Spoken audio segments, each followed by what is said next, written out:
اللہ الرحمن الرحیم۔ کتاب الطہارہ سے پہلے جو امام طحاوی نے اس کتاب کے تعلق سے جو بات لکھی ہے، جس عبارت کو ہم نے کل پڑھا تھا، اس کا آج ترجمہ پہلے کرتے ہیں، پھر اصل کتاب میں بڑھیں گے آگے۔ بسم اللہ الرحمن الرحیم۔ قال ابو جعفر احمد بن محمد بن سلامت ابن سلمۃ الازدی الطحاوی۔ امام ابو جعفر احمد بن محمد بن سلامہ ابن سلمہ الازدی الطحاوی نے کہا، کیا کہا؟ سألنی بعض اصحابنا من اہل العلم ان اضع له کتابا اذکر فیہ الآثار الماثورۃ عن رسول اللہ صلی اللہ علیہ وسلم فی الاحکام التي يتوهم اہل الالحاد والضعافة من اہل الاسلام ان بعضها ينقض بعضا۔ ہمارے بعض اہل علم دوستوں نے مجھ سے گزارش کی ان اضع له کتابا کہ میں ان کے لیے ایک ایسی کتاب تصنیف کر دوں، اذکر فی الآثار الماثورہ، جس کتاب میں ان آثار کو ذکر کروں جو رسول اللہ صلی اللہ علیہ وسلم سے منقول ہے۔ الماثورہ معنی المنقولہ، جو رسول اللہ صلی اللہ علیہ وسلم سے منقول ہے۔ فی الاحکام التی، ان احکام کے بارے میں، التی یتوہم اہل الالحاد، جن احکام میں ملحدین کو وہم ہوتا ہے۔ اہل الحاد یعنی ملحدین کو وہم ہوتا ہے، اسی پر عطف ہے والضعافۃ من اہل الاسلام، اور مسلمانوں میں سے کمزور لوگوں کو، من اہل الاسلام، اہل اسلام یعنی مسلمان، الضعافہ ضعیف کی جمع، والضعافۃ من اہل الاسلام، تو ملحدین اور کمزور مسلمانوں کو یہ وہم ہوتا ہے ان بعضها ينقض بعضا، کہ بعض حدیثیں بعض کے مخالف ہے، بعض کے معارض ہے، اور یہ وہم جو ان کو ہوتا ہے یہ کیوں ہوتا ہے، اس کی وجہ بھی بیان کر رہے ہیں۔ لقلت علمهم بناسخها من منسوخها، ان کے حدیث کے ناسخ اور منسوخ کے متعلق کم علمی کی بنا پر، لقلت علمہم، ان کی کم علمی کی وجہ سے، اس چیز کے بارے میں کم علمی، حدیث کے ناسخ اور منسوخ سے متعلق، وما یجب به العمل منها، اور اس چیز کی کم علمی کی وجہ سے جس پر ان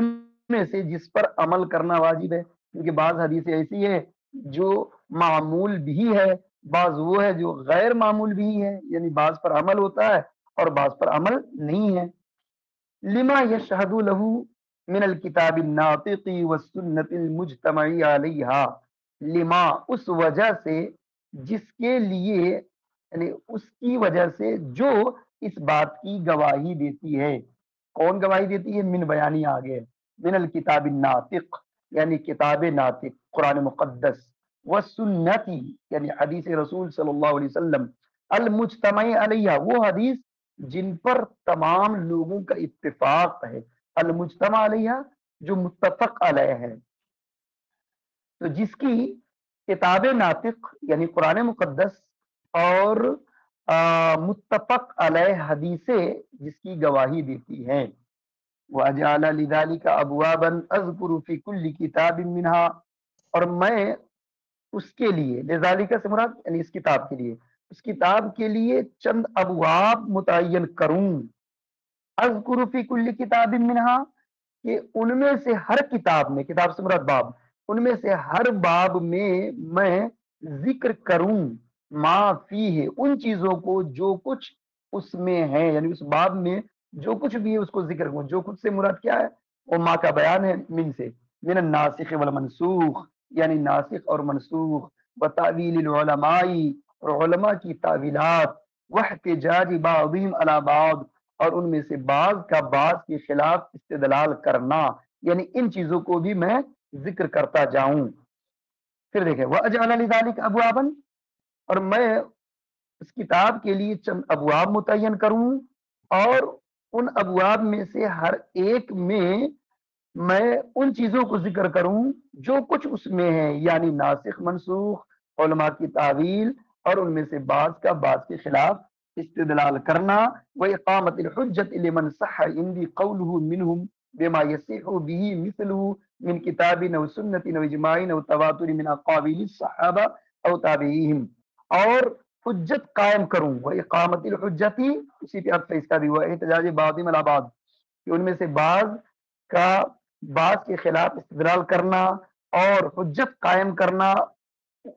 اس شخص کے لیے یا ان کے لیے، لمن صح اندی قولہ منہم، ان میں سے جن کا قول میرے نزدیک صحیح ہو، یعنی تمام فقہ کے قول کو ذکر کریں گے، لیکن جن کا قول میرے نزدیک صحیح ہوگا ان کے لیے میں دلیل بھی پیش کروں گا، ان میں سے جن کا قول میرے نزدیک صحیح ہو ان کے لیے دلیل قائم کرنا، بما یصح به مثلہ، اس کے ذریعے جس سے اس کا مثل صحیح ہو جائے، یعنی کتاب اللہ کے ذریعے، سنت رسول کے ذریعے، اجماع کے ذریعے، یا صحابہ اور یا تابعین کے متواتر اقوال کے ذریعے، تواتر من اقاویل صحابہ، یعنی صحابہ یا تابعین کے متواتر اقوال کے ذریعے، یعنی ان اقوال کے ذریعے جو تواتر کے ساتھ مروی ہیں۔ تو یہ امام طحاوی بیان کر رہے ہیں کہ ہم نے یہ کتاب کیوں لکھی، کیونکہ بعض حضرات نے مجھ سے گزارش کی کہ میں ان کے لیے کتاب لکھوں جن کتاب میں رسول اللہ صلی اللہ علیہ وسلم کی حدیث ہو، ان احکام سے متعلق حدیث ہو جن میں بعض لوگوں کو وہم ہوا ہے، چاہے ملحدین ہو یا ہم میں سے مسلمان کمزور مسلمان ہو، جن کو بھی وہم ہوا کہ بعض حدیث بعض سے کے درمیان ٹکراؤ ہے، تعارض ہے، تو اس کے لیے میں نے یہ حدیث لکھی، یہ کتاب لکھی جس کی گزارش ہمارے بعض اصحاب نے کی، اور اس کتاب میں ہم نے چند ابواب متعین کیا، اور ان ابواب میں سے ہر ایک کے اندر ناسخ منسوخ کی اگر ضرورت پیش آئی تو اس کو بھی ذکر کیا، علماء کے تعویل کی ضرورت پیش آئی اسے بھی ذکر کیا، اور بعض کے خلاف دلیل قائم کی، بعض کے ثبوت میں دلیل قائم کی، اور جو بھی دلیل قائم کی وہ کتاب اللہ سے یا سنت رسول سے یا اجماع سے یا صحابہ یا تابعین کے متواتر اقوال کے ذریعے ہم نے پیش کی۔ جب یہ کتاب ہم نے لکھنے کا ارادہ کر لیا تو ہم نے اس کتاب کا کیا نام رکھا، ہم نے اس کتاب کے لیے کیا کام کیا، تو اگلی دو لائن میں بیان کرتے ہیں، وَإِنِّي نَظَرْتُ فِي ذَلِكَ، تو میں نے اس سلسلے میں غور و فکر کیا، وَبَحَثْتُ عَنْهُ بَحْثًا شَدِيدًا، اور اس کے تعلق سے بہت زیادہ تلاش و جستجو کیا، فَاسْتَخْرَجْتُ مِنْهُ أَبْوَابًا، پھر میں نے ان میں سے چند ابواب کا استخراج کیا، چند ابواب، کن کن ابواب پر ہمیں اپنی کتاب کے اندر حدیثیں لانی ہے، بحث کرنی ہے، تو ان میں سے چند ابواب کو ہم نے استخراج کیا، علی النحو الذی سألا، نحو مانا طریقہ، اسی طریقے پر، یا اسی طرح سے جس طریقے سے ہمارے بعض اصحاب نے ہم سے سوال کیا تھا، اسی طریقے پر، وجعلت ذلک کتبا، اور میں نے اسے کر دیا کتبن، باب در باب، کتب سے مراد یہاں ابواب ہے، میں نے اسے باب در باب کر دیا، ذکرت فی کل کتاب منہا جنسا من تلک الاجناس، اور میں نے ان میں سے ہر کتاب میں، ہر کتاب سے مراد ہر باب میں انہی اجناس میں سے ایک جنس کو ذکر کر دیا، فاول ما ابتدأت بذکرہ من ذالک، تو سب سے پہلے جس کے ذکر سے میں نے اپنی کتاب کی ابتدا کی، یہ وہ حدیث ہے ما روی عن رسول اللہ صلی اللہ علیہ وسلم، جو رسول اللہ صلی اللہ علیہ وسلم سے مروی ہے، فی سے مراد آگے تعلق اس کا، فی کتاب الطہارہ، جو کتاب الطہارہ کے بارے میں ہے، فمن ذالک باب الماء تقع فیہ النجاست، اور کتاب الطہارت میں سے سب سے پہلا باب جو ہم نے منتخب کیا وہ کیا ہے، باب الماء، پانی کا باب ہے، تقع فیہ النجاست، اس پانی کا باب جس میں نجاست واقع ہو جائے، نجاست پڑ جائے، گندگی پڑ جائے، تو اس پانی کا کیا حکم ہوگا، اس تعلق سے اس باب کے اندر سب سے پہلے ہم حدیث بیان کریں گے، یہ مصنف علیہ الرحمہ فرما رہے ہیں۔ اتنی باتیں ہوئی جس سے آپ کو یہ اندازہ ہو گیا ہوگا کہ حضرت امام طحاوی نے اس کتاب کو کیوں لکھا، اور جب لکھا تو کس انداز میں لکھا، اس کا بیان انہوں نے ان چند سطور کے اندر واضح الفاظ میں بیان کر دیا ہے۔ اب اصل کتاب میں آتے ہیں۔ حدیث کی آپ نے عبارت خوانی کی ہے، ہم بھی عبارت حدیث کی دہراتے ہیں، لیکن ترجمہ صرف کریں گے اصل حدیث جو صحابی جو راوی ہیں، صحابی سے رسول اللہ صلی اللہ علیہ وسلم اور رسول اللہ صلی اللہ علیہ وسلم کا جو فرمان ہے، خاص حدیث ہے، صرف اس کا ترجمہ کریں گے، تمام سند کا ترجمہ نہیں کریں گے۔ ہاں، جہاں جہاں ضرورت پیش آئے گی اس کی وضاحت ضرور کریں گے۔ حدیث نمبر 1، حدثنا محمد بن خزيمة بن راشد البصري قال حدثنا الحجاج بن المنهال قال حدثنا حماد بن سلمة عن محمد بن إسحاق عن عبيد الله بن عبد الرحمن عن أبي سعيد الخدري رضي الله عنه أن رسول الله صلى الله عليه وسلم كان يتوضأ من بئر بضاعة فقيل يا رسول الله صلى الله عليه وسلم إنه يلقى فيها الجيف والمحايض فقال ان الماء لا ينجس۔ دیکھیے، آپ نے فضیلت چونکہ کر لی ہے، مختلف حدیث کی کتابیں سامنے نظر کے سامنے گزری ہوگی، آپ نے پڑھا ہوگا۔ حدیث میں سند بیان کرنے میں کچھ اصطلاح ہے، جیسے جب محدثین کو حدثنا بیان کرنا ہوتا ہے تو ہر جگہ لفظ حدثنا نہ ذکر کر کے اس کا مخفف ثنا ذکر کرتے ہیں، اور جہاں اخبرنا بیان کرنا ہوتا ہے تو اخبرنا کا مخفف انا لفظ لا کر کے ذکر کرتے ہیں، وہ انا اصل میں اخبرنا کا مخفف ہوتا ہے۔ اسی طریقے سے کبھی بیچ میں ہا ذکر ہوگا تحدید سند۔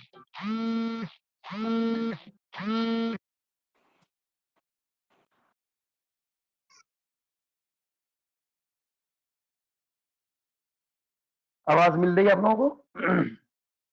جی حضرت آ رہی ہے۔ جی حضرت، جی ہاں، ایک کال بیچ میں آ گئی تھی تو میں نے سوچا کہیں ایسا تو نہیں کہ کٹ گیا۔ جی تو اصل حدیث کی، جی سماعت کریں۔ حدیث کی اصل راوی، بیچ میں جو ہاں اس وقت ہاں ہاں کال ہاں آئی جی تھی۔ ہاں جی ہاں، یہ کہیں کہیں آپ دیکھیں گے کہ بیچ میں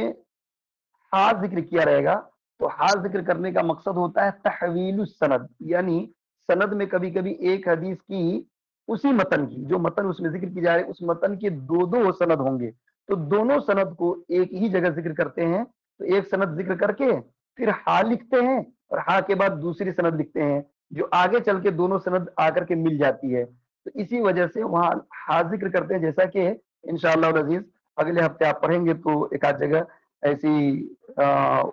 اس طرح کی حدیث آپ پائیں گے جس سے اور وضاحت ہو جائے گی۔ تو ہا کا مطلب ہوتا ہے تحویل السند، یعنی دو سند کسی ایک متن کی ہے تو دونوں کو ایک ساتھ ذکر کر کے بیچ میں ہا لکھ کر کے بتاتے کہ یہاں تک ایک سند ہے اور یہاں سے آگے دوسری سند ہے جو آگے چل کے دونوں مل جائیں گی، تو ہا وہ مخفف ہے تحویل السند کے لیے۔ حدیث نمبر 1 کے اصل راوی ہیں حضرت ابو سعید خدری رضی اللہ عنہ۔ آپ سے مروی ہے کہ رسول اللہ صلی اللہ علیہ وسلم کان یتوضأ من بئر بضاعہ، رسول اللہ صلی اللہ علیہ وسلم بئر بضاعہ سے وضو فرماتے تھے۔ فقیل، تو آپ سے عرض کیا گیا یا رسول اللہ صلی اللہ علیہ وسلم انه یلقا فیہا الجیف والمحائض، یا رسول اللہ بے شک اس میں یعنی بئر بضاعہ میں، بیر مانا کنواں اور بضاعہ نام ہے، بئر بضاعہ میں ڈالا جاتا ہے، کیا ڈالا جاتا ہے؟ الجیف، جیف جی فتن کی جمع ہے، جی فتن کا معنی ہوتا ہے مردار، کوئی بھی مرا ہوا جانور ہو اس کو جیفا بولا جاتا ہے، اسی کی جمع ہے الجیف۔ اور محائب، محائب کہتے ہیں ان کپڑوں کو یا ان گندگی کو جو عورتیں حالت حیض میں کپڑے یا جو بھی پیڈ وغیرہ استعمال کرتی ہے اور وہ جب استعمال کے بعد اسے پھینک دیا جاتا ہے، اسی کپڑے کو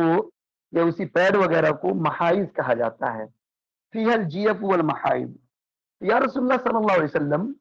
بے شک بئر بضاعہ کے اندر تو مردار اور حیض کے کپڑے ڈالے جاتے ہیں، یعنی گندگیاں ڈالی جاتی ہے، یہ بیان کرنا مقصد تھا۔ فقال، تو آپ صلی اللہ علیہ وسلم نے ارشاد فرمایا ان الماء لا ينجس، بے شک پانی ناپاک نہیں ہوتا ہے۔ بس اتنی باتیں ذہن میں رکھیں، 5 حدیثیں پڑھنے کے بعد ہم اس کی وضاحت کرتے ہیں. نمبر 2، حدثنا ابراہیم بن ابی داؤد سلیمان بن داؤد الاسدی قال حدثنا احمد بن خالد الوهبي قال حدثنا محمد بن اسحاق عن سليط بن ایوب عن عبید اللہ بن عبد الرحمن بن رافع عن ابی سعید الخدری قال، انہوں نے کہا، حضرت ابو سعید خدری رضی اللہ عنہ نے کہا، قیل یا رسول اللہ، عرض کیا گیا یا رسول اللہ صلی اللہ علیہ وسلم، انه یستقى لك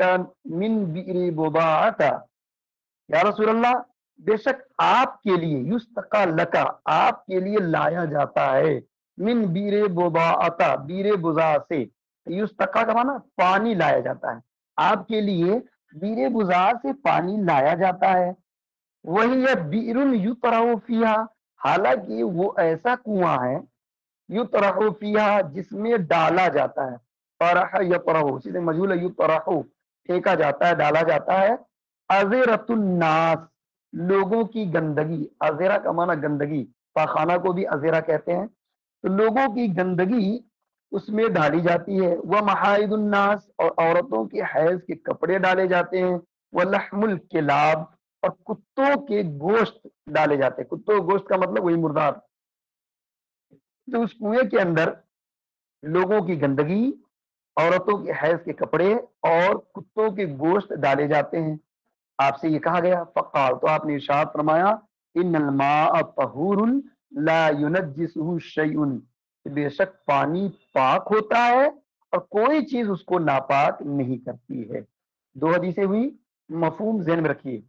تیسری حدیث، حدثنا ابراہیم قال حدثنا عیسی بن ابراہیم البراکی قال حدثنا عبد العزیز بن مسلم القسملی قال حدثنا مطرف عن خالد بن ابی نوف عن ابن ابی سعید الخدری عن ابی قال، حضرت ابن ابی سعید یعنی ابو سعید کے بیٹے نے روایت کی اپنے والد ابو سعید خدری سے ہی. تینوں حدیث تقریباً انہی سے مروی. قال، انہوں نے کہا، انتہیت الی رسول اللہ صلی اللہ علیہ وسلم، کہ میں رسول اللہ صلی اللہ علیہ وسلم کی بارگاہ میں حاضر ہوا. انتہی تو پہنچا، الانتہاء معنی الوصال، الوصل پہنچنا، الوصول پہنچنے کا معنی نہیں، انتہا استعمال ہوتا ہے. انتہی تو الی رسول اللہ، میں رسول اللہ صلی اللہ علیہ وسلم کی بارگاہ میں پہنچا. وہ یتوضا من بئر بضاعۃ، اور آپ صلی اللہ علیہ وسلم بئر بضاع سے یعنی بضاع نامی کنویں سے آپ وضو فرما رہے تھے. فقلت، میں نے عرض کیا، یا رسول اللہ صلی اللہ علیہ وسلم، تتوضا منها، یا رسول اللہ کیا آپ بئر بضاع سے وضو کر رہے ہیں؟ وہی یلقا فیہا ما یلقا من النتن، حالانکہ واو حالیہ ہے، حالانکہ اس کنویں کے اندر وہ چیز ڈالی جاتی ہے جو ڈالی جاتی ہے، ما یلقا جو ڈالی جاتی ہے، یعنی ما کا بیان ہے، من النتن یعنی بدبودار چیزیں، اور بدبودار چیز سے مراد وہی ہے یعنی مردار اور گندی چیزیں، اور جو بھی اوپر چیز ذکر کی گئی وہ چیزیں اس میں ڈالی جاتی ہیں. فقال رسول اللہ صلی اللہ علیہ وسلم، رسول اللہ صلی اللہ علیہ وسلم نے ارشاد فرمایا، الماء لا ينجسه شیء، کہ پانی کو کوئی بھی چیز ناپاک نہیں کرتی. یہ بھی اسی مفہوم کی حدیث ہوئی. چوتھی حدیث، حدثنا ابراہیم بن ابی داؤد قال حدثنا اسبغ بن الفرج قال حدثنا حاتم بن اسماعیل عن محمد بن ابی یحیی الاسلمی عن امه قالت دخلنا على سهل بن سعد رضی اللہ عنہما فی 40 نسوہ. اس میں راوی ہے محمد ابن ابی یحییٰ اسلمی، انہوں نے روایت کی اپنی والدہ سے، اور ان کی والدہ نے کہا دخلنا، کہ ہم لوگ داخل ہوئے، یعنی چند عورتیں تھیں، تو انہوں نے کہا کہ ہم لوگ داخل ہوئے کن کے پاس؟ سہل ابن سعد رضی اللہ عنہما کے پاس. کتنے لوگ تھے ہم داخل ہونے والی؟ فی 40 نسوہ، 4 عورتیں، یعنی ہم 4 عورتوں میں یا 4 عورتوں کے ساتھ ہم حضرت سہل ابن سعد رضی اللہ عنہما کے پاس پہنچے. فقال، تو انہوں نے کہا، یعنی سہل ابن سعد نے فرمایا، لو سقیتکم من بئر بضاعۃ لکرہتم ذالک وقد سقیت رسول اللہ صلی اللہ علیہ وسلم منها بیدی. لو سقیتکم، اگر بئر بضاعہ کی وضو کرتی،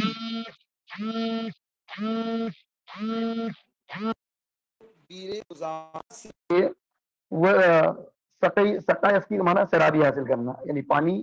پینا، پانی لینا. اگر تم لوگ بیر بضاع سے سیرابی حاصل کرتی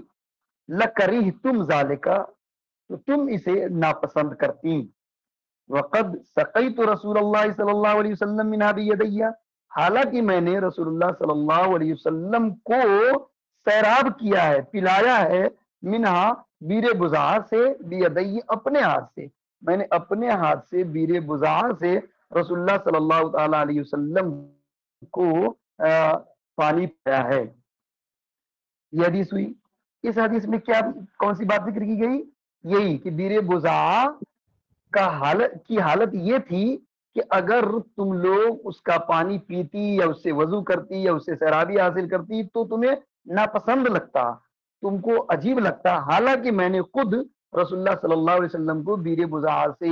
خود اپنے ہاتھ سے پانی پلایا ہے، یعنی پانی لا کر کے میں نے رسول اللہ صلی اللہ علیہ وسلم کو پلایا ہے. یہ بھی اسی مفہوم کی حدیث ہوئی کہ بیر بضاع کا جو پانی ہے وہ پاک ہے. پانچویں حدیث دیکھیے، پھر وضاحت ہوتی ہے مزید. حدثنا فهد بن سليمان بن يحيى قال حدثنا محمد بن سعيد الأصبهاني قال اخبرنا، یہ انا یہاں آیا، یہ اخبرنا کا مخفف ہے. اخبرنا شریک بن عبد الله النخعي عن طريف البصري عن ابي نضرة عن جابر رضي الله عنه او ابي سعيد، جابر سے مروی ہے یا ابو سعید سے مروی ہے، یہ شک راوی ہے. قال، انہوں نے کہا، کننا مع رسول اللہ صلی اللہ علیہ وسلم فی سفر، ہم لوگ رسول اللہ صلی اللہ علیہ وسلم کے ساتھ تھے ایک سفر میں. فانتہینا الی غدیر فیہ جیفۃ، تو ہم لوگ پہنچے، یہاں پر بھی انتہا مانا وصلنا، فانتہینا ای وصلنا الی غدیر، کہ ہم لوگ ایک تالاب کے پاس پہنچے. اس کا صلہ، انتہا کا صلہ جب الہ آئے گا تب مانا پہنچنا ہوگا، ورنہ انتہا ینتہی کا صلہ جب الہ نہ آئے تو اس کا مانا ہوتا ہے ختم ہونا. فانتہینا الی غدیر، پس ہم لوگ ایک تالاب کے پاس پہنچے. فیہ جیفۃ، ایسے تالاب کے پاس جس تالاب میں مردار پڑے ہوئے تھے. مردار، جیفہ مانا مردار. فکففنا، تو ہم لوگ ٹھہر گئے، رک گئے، یعنی اس پانی کے استعمال سے ہم لوگ رک گئے. وقف الناس، اور تمام لوگ بھی رک گئے، ہم رکے تو دیگر جو لوگ تھے وہ بھی رک گئے. حتی اتانا النبی صلی اللہ علیہ وسلم، یہاں تک کہ نبی کریم صلی اللہ علیہ وسلم ہمارے پاس تشریف لائے. فقال، آپ نے فرمایا، ما لکم لا تستقون، ما لکم، تمہارا کیا حال ہے، لا تستقون، کہ تم لوگ سیرابی حاصل نہیں کر رہے ہو، یا تمہارا کیا حال ہے کہ تم لوگ بیر بضاع سے پی نہیں رہے ہو، یا اس تالاب سے پی نہیں رہے ہو، کیا حال ہے؟ فقلنا، تو ہم نے عرض کیا، یا رسول اللہ صلی اللہ علیہ وسلم، هذه الجیفۃ، یہ مردار ہے. اشارہ کیا، پانی میں دکھ رہا ہوگا یہ مردار پڑا ہوا ہے. تو ہم نے کہا، یا رسول اللہ، اس میں یہ مردار پڑا ہوا ہے. فقال، تو آپ نے ارشاد فرمایا، استقوا، سیرابی حاصل کرو یعنی پیو. فإن الماء لا ينجسه شيء، کیونکہ پانی کو کوئی بھی چیز ناپاک نہیں کرتی ہے. فاستقینا ورتوینا، جب رسول اللہ نے یہ فرما دیا تو ہم سب نے فاستقینا، تو ہم سب نے سیرابی حاصل کی. ورتوینا، دونوں کا معنی وہی ہے، فاستقینا ورتوینا، یعنی ہم نے پانی لیا اور سیرابی حاصل کی، یا ہم لوگوں نے مل کر کے اس سے پانی پیا اور سیرابی حاصل کی. یہ 5 حدیثیں ذکر کی گئی کتاب الطہارہ میں، اس پانی سے متعلق جس پانی میں نجاست واقع ہو. اب ان 5 حدیث کے ظاہری معنی سے کیا بات سمجھ میں آئی؟ اب تک بات سمجھ میں آئی وہ یہ کہ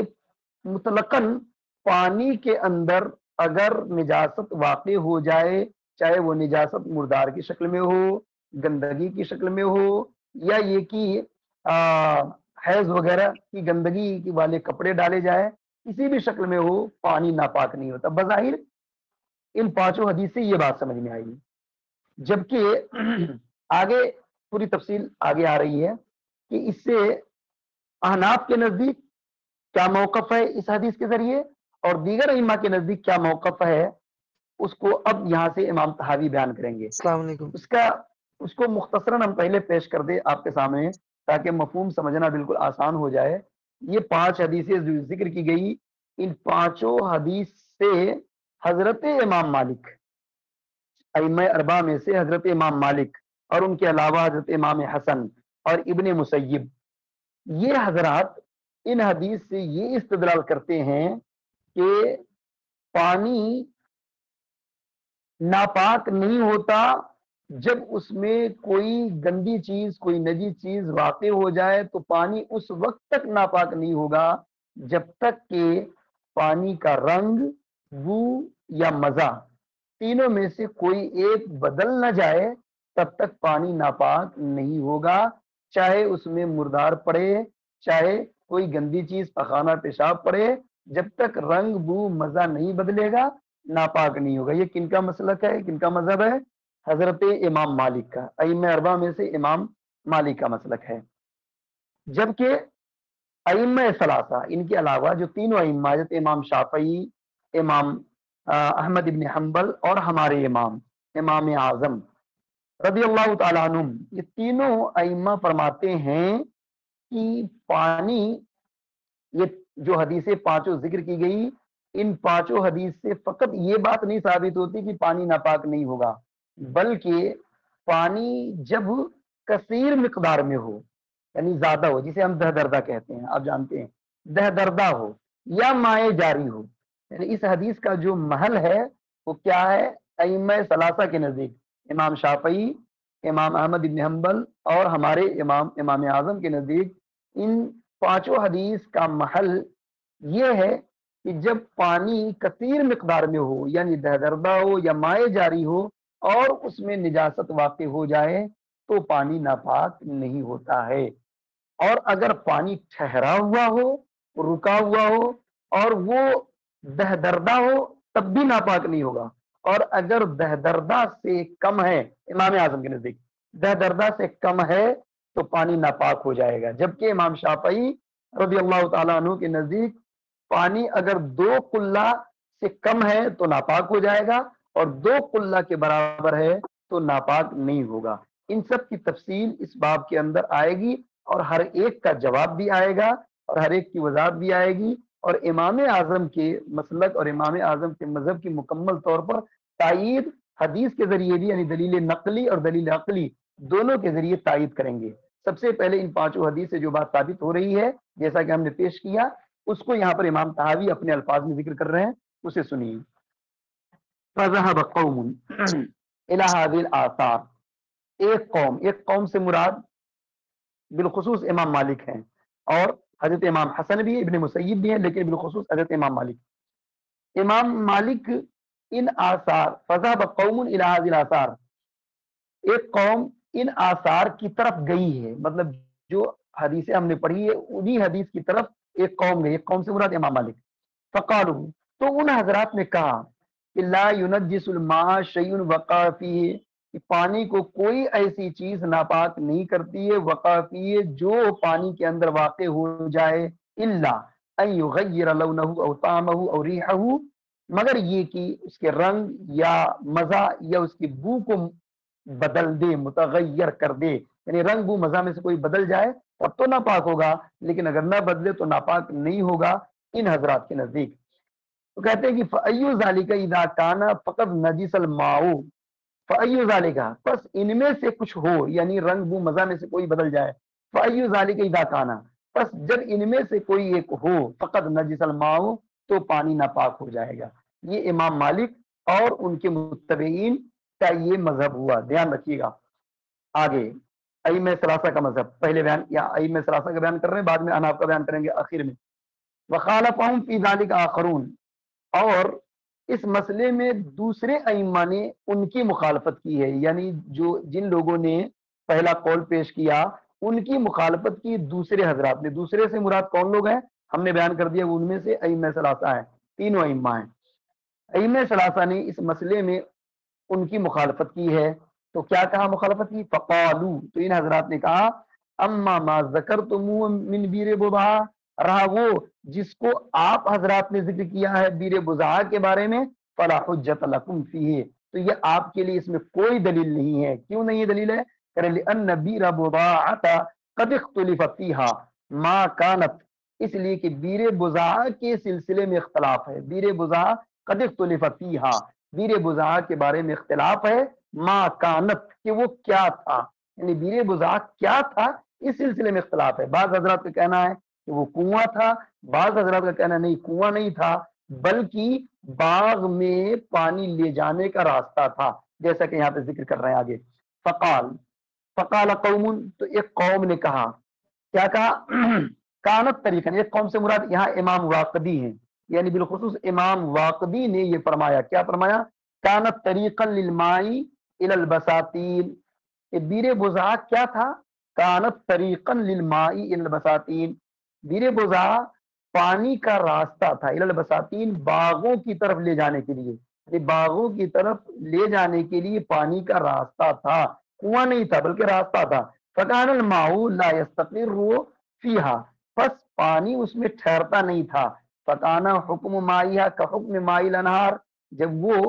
کنواں ہی نہیں ہے، راستہ ہے، نہر کی طرح ہے، کہ فکانا حکم مائیہ، تو اس کے پانی کا حکم ایسا ہی ہے کا حکم مائی الانہار، جیسا کہ نہروں کے پانی کا حکم، یعنی دریا کے پانی، دریا نہر نالے کے پانی کا جو حکم ہوتا ہے، یعنی مائع جاری کا جو حکم ہوتا ہے، وہی حکم ہوگا کس کا؟ بیر بضاع کا. اور یہی وجہ ہے اس اعتبار سے، جیسا کہ امام واقدی نے کہا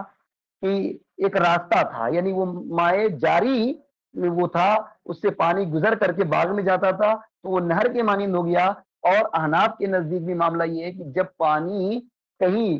نالے کے اندر یا یہ کہ نہر کے اندر پانی جاری ہو تو وہ پانی ناپاک نہیں ہوتا ہے، اس میں گندگی واقع ہونے سے. تو امام واقدی کے قول پر بھی ابھی بھی یہ بات ثابت ہو رہی ہے، ابھی مزید آگے کئی باتیں ثابت کرنی ہیں. وہکذا نقول فی کل موضع کان علی هذه الصفۃ وقعت فی مائه نجاست فلا ينجس ماؤه. اسی طریقے سے وہکذا نقول، ایسے ہی ہم کہتے ہیں ہر ایسی جگہ کے بارے میں کان علی هذه الصفۃ، جو اس صفت پر ہو، یعنی جس میں پانی جاری ہو، جو اس صفت پر ہو اس کے بارے میں ہم ایسے ہی کہتے ہیں وقعت فی مائی نجاست، جبکہ اس میں کوئی نجاست واقع، یعنی اس کے پانی میں کوئی نجاست واقع ہو جائے، فلا ينجس ماؤه، تو اس کا پانی نجس نہیں ہوتا ہے، الا ان یغلب علی طعمه او لونه او ریحه، مگر یہ کہ جب اس کے مزہ یا اور اس کے رنگ یا اس کی بو پر وہ گندگی غالب آ جائے. او علماء انها فی الماء الذي یؤخذ منه، یا یہ کہ یہ معلوم ہو جائے کہ انہا فی الماء الذی، کہ یہ اس پانی میں، کہ اس پانی میں یؤخذ منه، جس سے لیا جا رہا ہے، کہ گندگی اس پانی کے اندر ہی ہے جو جس سے وہ پانی لیا جا رہا ہے. فإن علم ذلك كان نجسا، بس اگر یہ چیز معلوم ہو جائے کہ گندگی اسی کے اندر ہے جہاں سے پانی لے رہے ہیں، وہی گندگی بھی اگر یہ معلوم ہو جائے كان نجسا، تب بھی پانی ناپاک ہوگا. یہ امام واقدی کہہ رہے ہیں. وإن لم يعلم ذلك كان طاهرا، اور اگر یہ معلوم نہ ہو، یعنی گندگی کے بارے میں پتہ نہ ہو، یا ہاتھ پانی اٹھا رہے ہیں اور گندگی اس میں ظاہر نہ ہو، رنگ بو مزہ بھی نہ بدلے، وإن لم يعلم، اور اگر ایسا معلوم نہ ہو کانا طاہرا، تو پانی پاک رہے گا. وقد حکی هذا القول الذي ذکرناه في بیر بضاعة عن الواقدی، تو یہ قول جس کو ہم نے ذکر کیا بیر بضاعہ کے بارے میں، یہ قول حکایت کی گئی ہے کن سے؟ عن الواقدی، واقدی سے. یہ واقدی کون ہے؟ یہ تاریخ میں ان کا بڑا نام ہے، فن حدیث میں بھی بڑا نام ہے، لیکن فن حدیث میں اتنے زیادہ معتبر نہیں ہے، لیکن تاریخ میں امام مانے جاتے ہیں، تاریخ میں واقدی امام مانے جاتے ہیں. ان کی تاریخ سب سے زیادہ معتبر مانی جاتی ہے، یعنی ایک معتبر ثقہ امام ہیں. تو امام واقدی سے یہ بات مروی ہے جو بات یہاں پر ذکر کی گئی. اور جو بات مروی ہے اس سلسلے میں کوئی سند ہے کیا؟ تو کہہ رہے ہاں سند بھی موجود ہے، اور وہ سند کیا ہے؟ وہ سند یہاں پیش کر رہے ہیں نمبر 6 میں. کہہ رہے حدثنی ابو جعفر، کہ ابو جعفر احمد بن ابی عمران، یعنی واقدی کہتے ہیں کہ اس بات کو مجھ سے بیان کیا ابو جعفر احمد بن ابی عمران نے، انہوں نے ابو عبداللہ سے، اور انہوں نے ابو عبداللہ محمد بن شجاع الثلجی سے، اور انہوں نے واقدی سے روایت کی. یہ پوری سند بیان کر دی امام ابو جعفر امام طحاوی نے پوری سند بیان کر دی. انہا کانت کذالک، کرے کہ یہ انہا کانت کذالک،